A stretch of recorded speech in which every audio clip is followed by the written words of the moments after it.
Sázavský kláštor je rozsiahly areál bývalého benediktínskeho kláštora. Leží v mestečku Sázava nad rovnomennou riekou.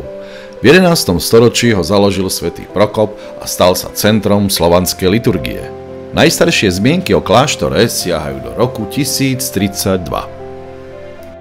Pri jeho zrode stál knieža Oldřich, pražský biskup Šebíř, vtedy ešte pustovník Prokop, okolo ktorého sa vytvorila skupina nasledovníkov už asi od roku 1009. Knieža Oldřich v roku 1032 túto komunitu povýšil na benediktínsky kláštor.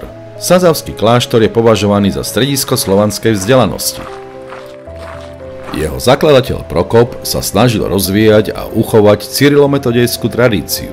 Hovorí o ňom latinská legenda o svetom Prokopovi. Podľa legendy, ktorá hovorí o založení kláštora na Sázave, Prokop ponúkol kniežaťu Oldřichovi vodu, tá sa však zmenila na víno. Za tento počín pomohol knieža Prokopovi založiť kláštor.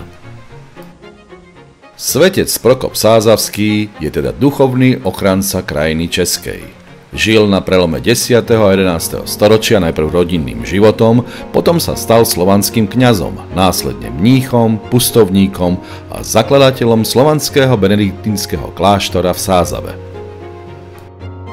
Ďalšie informácie o kláštore, návštevnej dobe a ceny vstupného nájdete na oficiálnej webovej stránke www.klaster-sazava.cz.